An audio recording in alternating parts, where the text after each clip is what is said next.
Previously on the Hoplite channel. This is possibly the biggest political and financial scandal of American history. Because if half of this is true, and we find out that all of those billions of dollars that our Congress voted to send to Ukraine ends up being traceable via blockchain back through the FTX network to their individual accounts, then they all need to go to prison. This SBF guy, I 100% believe he's most likely in on it, but I don't believe that the U.S. politicians told him the full story. As in, oh yeah, on election night, we're going to get all our money back and we're going to do it all at once. And we're going to crash this bogus FTX exchange we put you in charge of. And when the people get angry and they want blood, we're going to tell them it was SBF. It wasn't us. Well, no, we're elected officials. We wouldn't possibly do something that devious. And folks, you watch, they're going to use this situation they created, this money laundering scam, as justification to pass crypto laws and crypto regulations so they can close the door behind themselves. And then they can freeze you and I out as retail investors from getting in on this scam that they did. They're going to close the shop by ruining a exchange like FTX and saying that it was FTX that was all the reason they needed to pass laws. And they used it as a vehicle to launder all of our money. If half of this is true, it's the biggest scandal in U.S. history. And welcome back to the present day. You are here to see FTX in the USA, the scandal of scandals, part 2. Right, so there have been developments in regards to this story.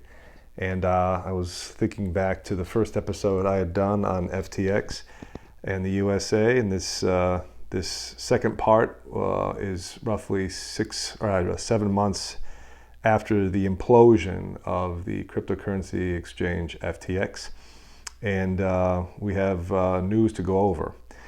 And I think my previous prediction in episode 1 of this whole debacle is starting to come true, and that jump cut earlier, I think, goes to show that very fact. Not to toot my own horn, but in any event, let's talk about the recent developments in this case and where this is possibly going, because I do believe that we are in the midst of what is phase 2 of the cover-up for what is the biggest scandal in U.S. history. Let's go down the timeline, as I often do, because you can't understand history without context, and the time in which certain sequences and events occur is relevant to create the context. So let's go back to the beginning, or at least the beginning of when this whole thing unraveled. November 11th of 2022, right? Less than a year ago, the FTX cryptocurrency exchange files Chapter 11, and SBF, his name is in brown for obvious reasons, Sam Bankman-Fried, flees to the Bahamas. And for some reason, the U.S. authorities allowed him to get on a plane and fly to this island country, right? What happens? About a month later, U.S. authorities finally arrest Sam Bankman-Fried and render him back to New York City on a federal warrant. So he's going to be federally charged. The Bahamians hand him over, and U.S. authorities, FBI, whoever, renders him back to the States. A little bit of 8 days later, let's go back. A day later, the U.S. Securities and Exchange Commission charges Sam Bankman-Fried with fraud, right? So the Securities and Exchange Commission has been champing at the bit to go after cryptocurrencies and exchanges, but for some reason misses one of the largest cryptocurrency exchanges in the U.S. as being a scam and a fraud. So a day late and a dollar short, they charge him the day after he's rendered back to the States. Then, about 8 days later, a federal judge decides to release Sam Bankman-Fried on $250 million bond. So somebody had to put up a little over $20 million to get this idiot out of jail. And his terms of bail are that he is to stay with his parents in Palo Alto, California, and not get into any trouble until his trial. Okay. 6 months later, what do we find? Well, on the 15th of June, this story came out that federal prosecutors in charge of this case were going to withdraw 5 charges against SBF, but these charges pertained only to the campaign finance laws that he may have violated. Very peculiar, right? Of all the charges that they're pursuing him on, they decide the campaign finance charges are the ones that they're going to withdraw. But they're not dropping the charges. Rather, they're punting these charges, and the court will address them in sometime in 2024. And as you can see here, that happens to be an election year, right? So the campaign finance charges, yeah, the federal prosecutors say we can put those off. We can withdraw those till 2024, and maybe we'll address them like in November or December after the election. Right. Okay. Then what happens on the 27th of that same month? Well, federal prosecutors come back and withdraw an additional campaign finance charge. Right. So they've now withdrawn roughly 6 charges against Sam Bankman-Fried, and these charges only have to do with campaign finance laws. Okay. Now, about 2 days ago, we find out that Sam Bankman-Fried is having his bail revoked by the same federal judge, and he's ordering Sam Bankman-Fried to turn himself in to authorities and essentially be jailed until his trial date. And this is for what the court claims is witness tampering. And the allegation is that Sam Bankman-Fried was not just staying at his parents' house and hanging out in the basement playing video games in Palo Alto. He was actually using a VPN, trying to contact people who either worked at FTX or his girlfriend's shell company, Alameda Research, and maybe bribing them or threatening them, or even just, conversing with them about the case. That's considered evidence witness tampering. So the judge found out about it. Prosecutors said, we'd like bail revoked, and the judge agreed. And now he's going to jail until the trial date. So what does this all mean? Well, as I said in the first episode, and as I alluded to in the first clip, this is the cleanup process. This is tying up loose ends. What was the FTX exchange designed to do? Well, as I said in the first episode, the FTX exchange was a money laundering operation, plain and simple. The purpose of FTX was to create a token that could be exchanged for other cryptocurrencies once those currencies were converted into fiat, US dollars. Furthermore, what was the money laundering operation that the FTX money laundering machine was used for? The Ukraine war. And from what I understand, the US government thinks that it should send 24 billion new US dollars to this country that is clearly losing the war against Russia and is clearly being run by a thoroughly corrupt government, perhaps even more corrupt than the United States government, although that's up to personal opinion. But in the weeks leading up to Sam Bankman-Fried's bail, the war was pretty much in full swing, and the House and the Senate, Democrats and Republicans, but mostly Democrats, agreed that they were going to have to fund the Ukrainian war effort to stave off, Russian expansion. So they passed bill after bill. I think $55 billion was sent. And they were in such a rush to do this that the approval and vote process happened in a matter of weeks or less. And why was that? Well, the agreement was, and again, this is personal opinion, but Sam Bankman-Fried's FTX exchange was to be utilized so that when the U.S. government took U.S. taxpayer dollars to the tune of $55 billion or more, sent it to the Ukraine government was to take their cut, right? Because that's what bagmen get. They get a percentage. And then that money that was sent to Ukraine, some would go to the war effort, some would go to humanitarian, purposes and feeding people, like, goodwill stuff. But the lion's share of that money was going to be sent back into the FTX exchange via FTT tokens, right? And that the Ukrainian government officials would funnel the money that was sent to them back via FTX. And then when those tokens were in new accounts, they could be exchanged back into US dollars and then filled into the coffers of Democrat politicians, and I'm sure some Republican politicians, for the 2022 campaign. And I said at the bottom here, FTX, the scam was, from what we know right now, equal to or greater than $8 billion, which makes it the scandal of scandals. I believe it's bigger than the Bernie Madoff Ponzi scheme. And SBF was the second largest donor to the Joe Biden 2020 campaign, and a major donor to the 2022 midterm election campaigns for individual Democrats.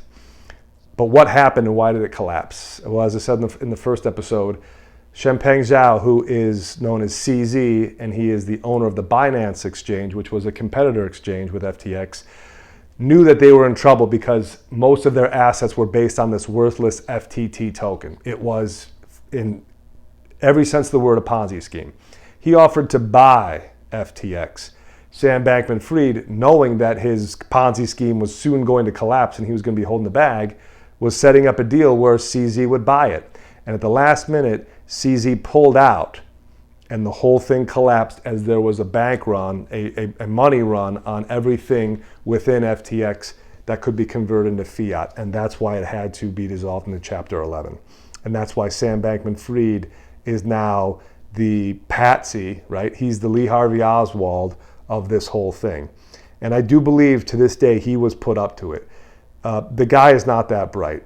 He, for whatever reason, had connections, I believe possibly through his parents, to Democrat politicians and agreed to set up this FTX exchange for the purposes that I just went over, which is just pure money laundering. And that's why all of these Democrat politicians now are gung-ho against cryptocurrency, because they understand that any further investigation into exchanges like FTX will be shown to be money laundering operations, perhaps with government oversight. Okay? And this is the big problem going on right now in America, is that the schemes, the scams, and the outright criminality is not even being cleverly devised. Like, it's just imploding in front of everybody for the whole world to see. And it's embarrassing as an American to see this happening to my country, because if I can put this together, I'm sure you can too. And for $8 billion of people's money just to be laundered through a war zone, which is so callous, because I said, like, there are Ukrainian men dying by the tens of thousands, and our government is funneling money through that country so that it can be recirculated back to them to run their campaigns. And that's exactly what happened for Joe Biden's campaign in 2020, and it's exactly what happened for the campaigns in 2022. And it's exactly why this federal judge has agreed, because federal prosecutors asked, to withdraw the campaign finance charges until 2024. Because they don't want people looking into the campaign finance charges, because that will start discovery. And with blockchain technology, you can work back to front and front to back, who sent money to who, and then who sent money to who from there, as in a chain of blocks. And they will find out who owned what account and who got what money and who sent the money. And they do not want people knowing that, because in 2024, there's another election coming. If we get past that election and they're safe and sound and have their seats in government, well, that's fine. You can investigate all you want. Ultimately, we'll be in charge of the government. And if we decide that it goes no further, we can cross that bridge when we come to it. That's what's going on. That's what your government's doing. And I'm going to read an article here that was written at Zero Hedge, and it was written at the end of December 2022, as this was all going on. And you can sort of see from even back then, everybody kind of could predict the sequence of events as it was going to transpire.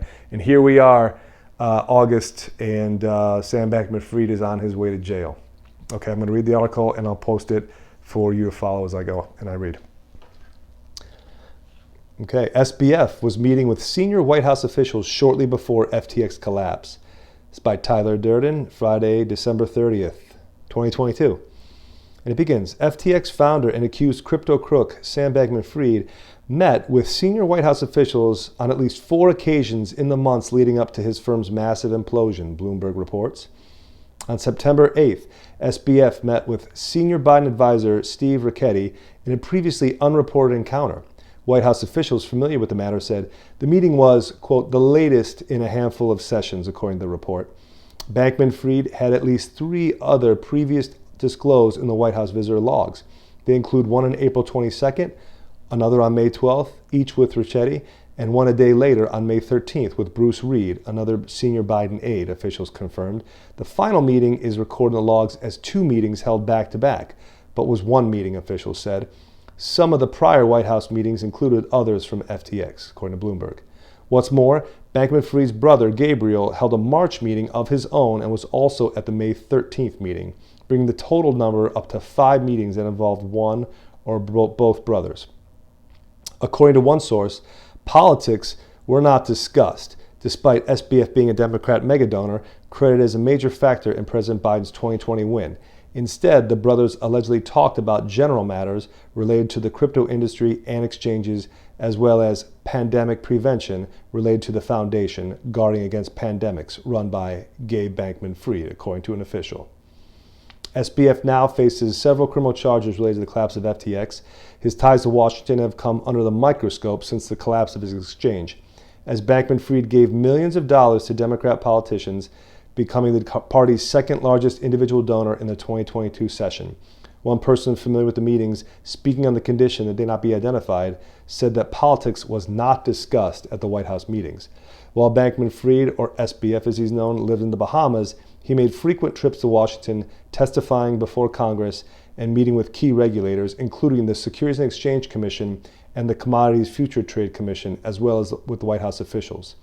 According to U.S. prosecutors, SBF allegedly conspired with others to use corporate funds and shadow donors for political contributions, and illegally commingled billions of dollars of customer funds lent to his trading arm, Alameda Research. Okay, so there you have it, right? This is a December 30th article from last year, 2022. SEC decides to charge him a day after authorities render him back to New York City. But he was meeting with the SEC and the CFTC well before then. Like, are they doing their homework? Do they know who they're dealing with? Of course they do. The Securities and Exchange Commission is run by a man named Gary Gensler. And I believe he was the chief financial officer of the Hillary Clinton campaign in 2016. So yeah, like he's a Democrat Party operative as well, and he was now given a job in the government as the SEC chairman.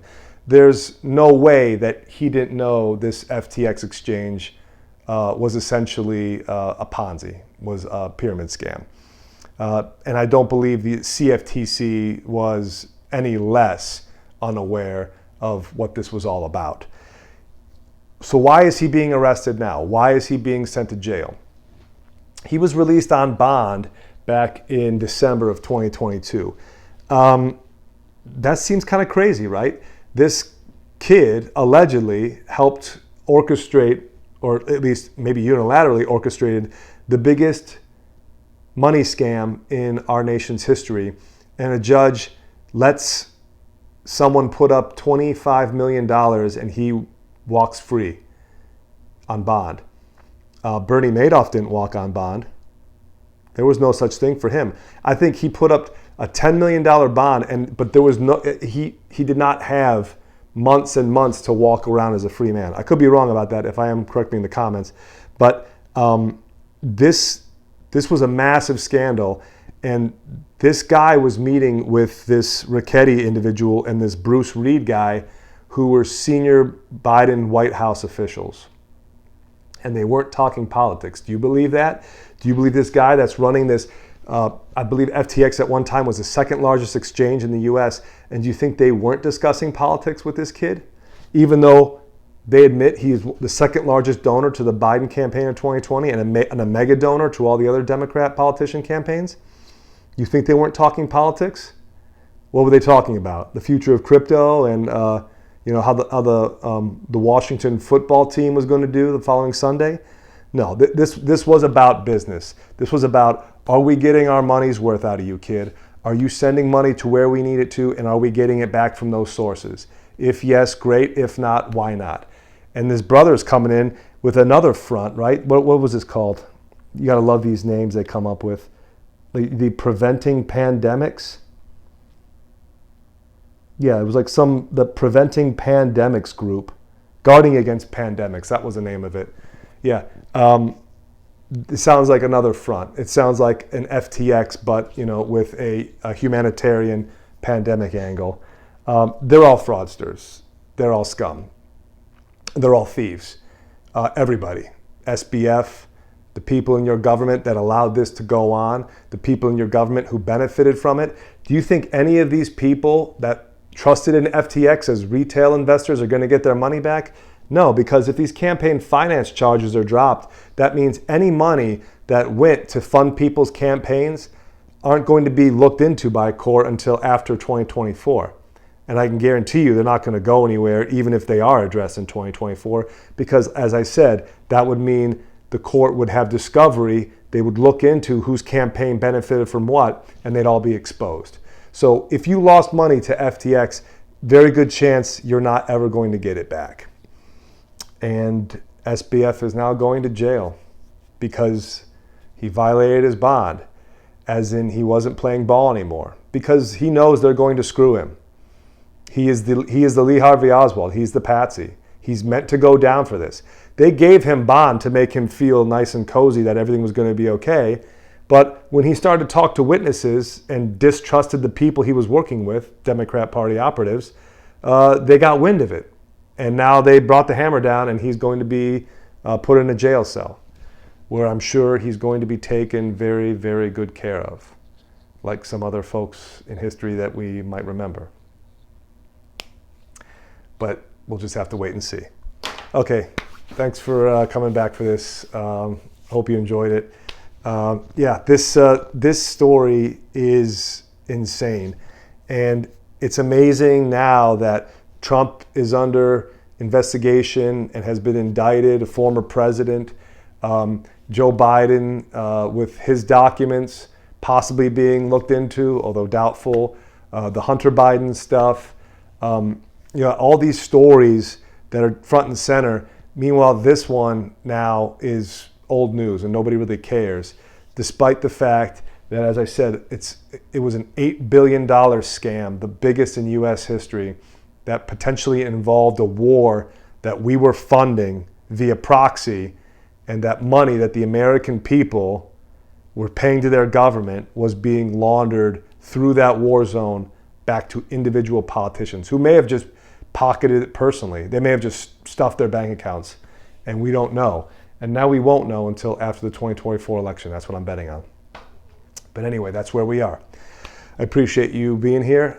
If you liked it, give it a thumbs up. Give us a subscription if you haven't yet. Leave a comment if you want to chime in and add your 2 cents. But that's where we are, and we'll see. Maybe I'll do a part 3, assuming Mr. Bankman-Fried shows up alive and well for his trial, which I'm positive he will. I no doubt about it. Our government takes care of its people. Okay, but in any event, if we do a part 3, we will see you back here for that. Until then, take it easy.